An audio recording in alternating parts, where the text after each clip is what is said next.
ബോംബെയിലുള്ള ഒരാളെ കൂട്ടി ഇവരെ ചെന്നിട്ട് പറഞ്ഞു, ഞങ്ങൾക്ക് കോഴിക്കോട് ഇസ്ലാമിക് സെന്റർ എന്ന സ്ഥാപനമുണ്ട്, ആ സ്ഥാപനത്തിൽ വെച്ച് ബറക്കത്തെടുക്കാനാണ്, അവിടെ ജനങ്ങൾക്ക് ഉപയോഗിക്കാനാണ്, അതുകൊണ്ട് നിങ്ങളെ ഷഹർ മുബാറക്കിൽ നിന്ന് വേണം എന്ന് പറഞ്ഞപ്പോൾ അയാൾ നിഷ്കളങ്കനായ മനുഷ്യനാണ്. ആ സാധു ഒരു ഷഹർ മുബാറക്കിൽ നിന്നുള്ള 7 മുളച്ചുണ്ടായ ഇതളുകൾ അതാണ് ഇവർക്ക് നൽകിയത്.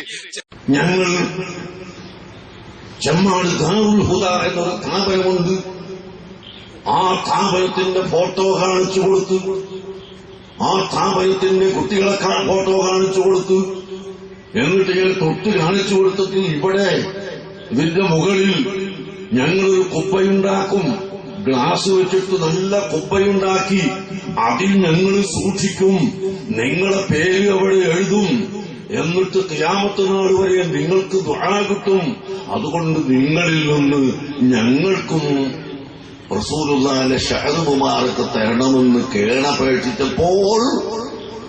എനിക്ക് തന്ന ആൾ അവർക്കും കൊടുത്തു. അദ്ദേഹമാവട്ടെ ഇനി ചോദിക്കട്ടെ, ഇങ്ങനെ പച്ചക്കളവ് പറയുന്നവർക്ക്